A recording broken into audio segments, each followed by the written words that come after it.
Welcome to Election Now. Today we're discussing the 2018 Senate midterm elections. As you know, this year in 2018 in the United States, both houses of Congress are going up for election in this year's midterms. So today we're looking at the Senate and I'm showing you the predictions. So, as you know, Democrats are obviously at a disadvantage, first off. That is because they have to defend more seats than Republicans do, and on top of that, many of those seats are in states which Donald Trump won in 2016, or states which have been traditionally incredibly conservative and Republican both at the state level and at the presidential election level. That is, if you look at states like Montana, North Dakota, as well as states like West Virginia, which all have Democratic incumbents. So let's start off with the state of Florida.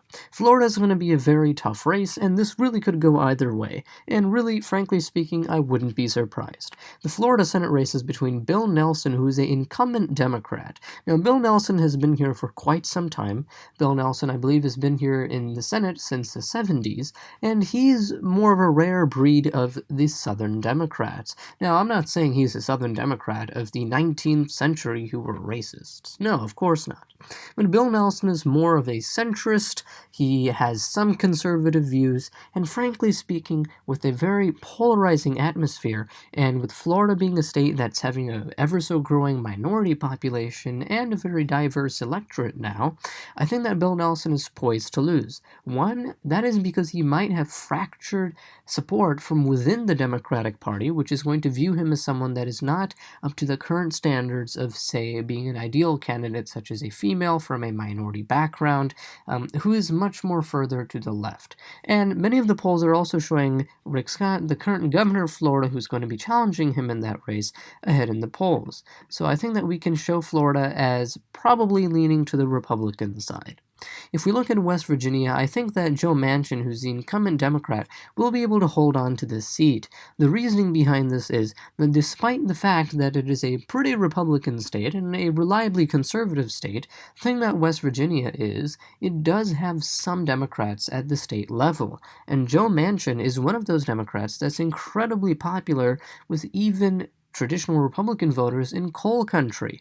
Now, yes, to be fair, I must say that this is also partially because Joe Manchin is a Democrat that probably supports Trump on a variety of issues.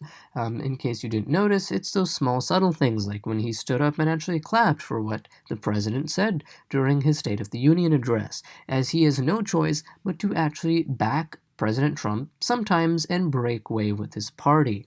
If we look at Nevada, I think that Democrats will see this as a very easy pickup because Dean Heller, who's the incumbent Republican here, in Nevada is at a serious disadvantage as the state had gone to both Hillary Clinton as well as Barack Obama both times in both 2008 and 2012, and the state has been trending Democratic since. On top of that, Nevada, also like many other southwestern states between California and Texas, has been seeing a large demographic change. This is as a large amount of Hispanic immigrants, especially from Mexico, are changing the state's demographics as well as the state's electorate most importantly. And so I think that Nevada is going to be an easy pickup for the Democratic Party. Now, I do think that Montana is a state where Matt Rosendale, who is the Republican challenger to the incumbent there, John Tester, could actually flip the state of Montana. Now, I say this as of today because Montana is a state that is incredibly Republican. Donald Trump had a rally there for Matt Rosendale, and frankly speaking, many voters in Montana didn't even know who Matt Rosendale is until President Trump showed up. Now, whether you like President Trump or not, an undeniable fact is President Trump has successfully hijacked the Republican Party. Candidates that lack Trump endorsements, frankly, do not do well whatsoever in both elections as well as in their primaries, and Matt Rosendale has gotten a serious boost from Donald Trump.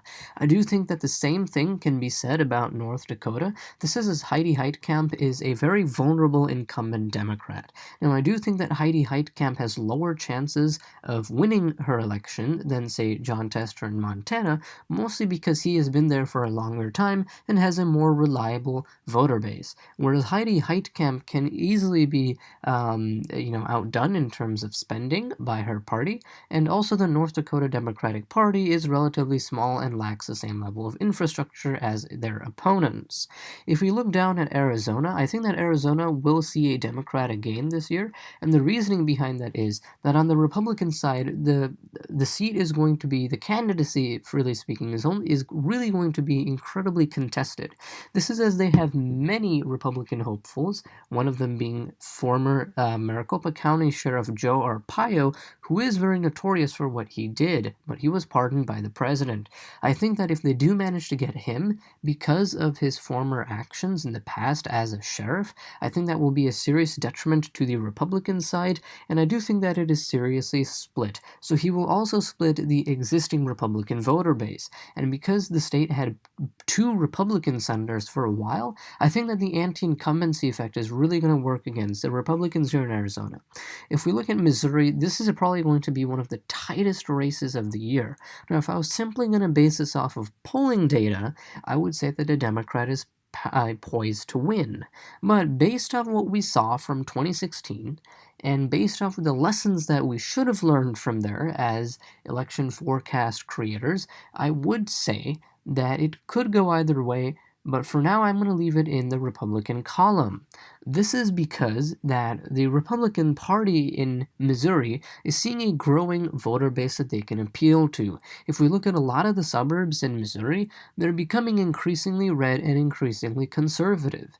This is, as we can see, with the President Trump effect also going in there to back the candidate. I don't really think that Democrats can do all too much about Missouri. But here's the thing. Even if Democrats did manage to, say, win Missouri, and Democrats manage to hold on to Indiana, which they likely will, but they probably will face serious opposition, as it is Mike Pence's home state, and it's likely that he will go out and rally for the Republicans. Well, even if they take Indiana and, say, lose Missouri, the fact is that the Republicans are going to hold their majority in the Senate.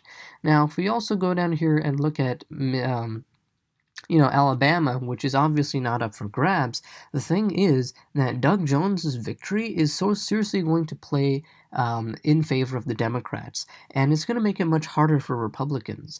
This is as Doug Jones, who is now a senator from Alabama and was the first time Alabama saw a Democratic senator in 25 years, the thing is that every number matters in the Senate, because there's only a total of 100 senators, and a total of 1 or 2 races can go in either party's favor. This is probably because 2018 Senate midterms are going to see a very close race. I do not think that Republicans or Democrats are going to gain a large majority, a sizable majority in the Senate. I think it's going to be a close race, and it really could go to either party. Right now, Republicans do have a slight edge above the Democrats, but Democrats could easily flip states such as Florida. They could easily flip states such as Arizona, as I said, and also make gains in Montana or North Dakota. But if all goes well for the Republicans and they hold on, they will be able to hold on to a slim majority. But again, all the numbers do matter. So thank you for watching this video. Let me know what you think in the comment section below. Do you think that Republicans will hold on to their majority in 2018? I want to see what you think as well. Like and subscribe to the channel. This is a new channel, as I said, and I do appreciate all the support I can get here from the community. Again, thank you for watching, and I shall see you in the next video.